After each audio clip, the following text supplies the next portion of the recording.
Cleopatra es una de las mujeres más famosas de la historia. Se la recuerda por su supuesta belleza e intelecto y por sus amores con Julio César y Marco Antonio. Se convirtió en reina de Egipto después de la muerte de su padre, Ptolomeo XII, en el año 51 a.C. Y Hollywood suele retratarla como una glamorosa femme fatale. Pero, ¿cuánto está basado en la realidad y cuánto es ficción? La mayoría de las cosas que creemos hoy sobre Cleopatra son en realidad un eco de la propaganda que creó el Imperio Romano.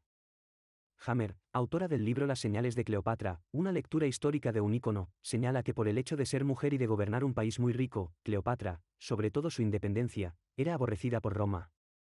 Cabe recordar que ella había seducido a dos de sus principales generales, Julio César y Marco Antonio, y luego se unió a Antonio en una guerra contra Roma. Se sabe que fuera de Europa, en África y los países de tradición islámica, fue recordada de manera muy diferente. Los escritores árabes se refieren a ella como una erudita y 400 años después de su muerte aún se le rendía tributo a una estatua suya en Felaí, un centro religioso que atraía a peregrinos de más allá de las fronteras de Egipto. Hammer revela 6 otros datos menos conocidos sobre la vida de la gobernante egipcia que seguramente desconocías. 1. Una belleza de fantasía. Plutarco, el biógrafo griego de Marco Antonio, afirmó que no era su aspecto físico lo que resultaba tan atractivo de ella, sino su conversación y su inteligencia. Cleopatra tenía el control de su propia imagen y la adaptó según sus necesidades políticas. Por ejemplo, en eventos ceremoniales aparecería vestida como la diosa Isis. Era común que los gobernantes egipcios se identificaran con una deidad. En las monedas acuñadas en Egipto, mientras tanto, eligió mostrarse con la mandíbula fuerte de su padre, para enfatizar su derecho heredado a gobernar.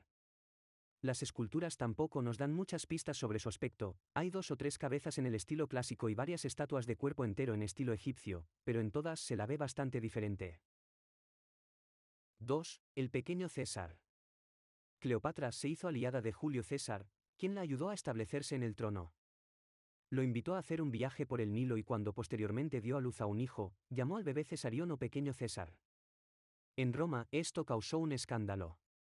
En primer lugar, porque Egipto y su cultura hedonista eran despreciados como decadentes. Pero también porque César no tenía otros hijos varones. Aunque estaba casado con Calpurnia, y había tenido 2 esposas antes que ella. César acababa de convertirse en el hombre más poderoso de Roma y si bien la tradición era que la élite romana compartía el poder, él parecía querer ser el supremo, como un monarca. Esto resultaba doblemente insoportable para los romanos porque significaba que Cesarión, un egipcio, podría eventualmente querer gobernar a Roma como el heredero de César. 3. Cleopatra vivía en Roma como amante de Julio César cuando éste fue asesinado. Junto con el pequeño Cesarión habían estado viviendo en un palacio propio al otro lado del río Tíber de la casa de César. Aunque es probable que ella no residiera allí permanentemente, sino que viajara regularmente desde Egipto. Tras la muerte de César en 44 a.C., la vida de Cleopatra y de su hijo corrían peligro y debieron irse de Roma de inmediato. No es de extrañar que Cleopatra fuera detestada en una ciudad que se había deshecho de sus reyes, ya que ella insistía en que se la llamara reina.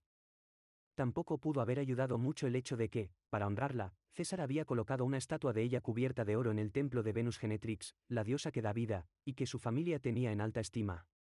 4. Cleopatra tuvo 4 hijos. Además de su hijo mayor, Cesarión, Cleopatra tuvo 3 hijos más con Marco Antonio. Los mellizos Cleopatra Selene y Alejandro Helios y el más pequeño de todos, Ptolomeo Filadelfo. Ella mandó hacer una imagen en la pared del templo en Dendera que la mostraba gobernando junto con Cesarión.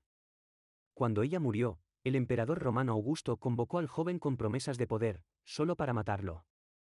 Se cree que tenía 16 o 17 años, aunque algunas fuentes afirman que tenía apenas 14.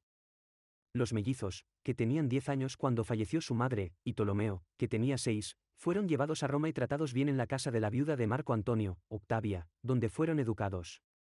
De adulta, Cleopatra Selene se casó con Juba, un rey menor, y fue enviada a gobernar Mauritania a su lado.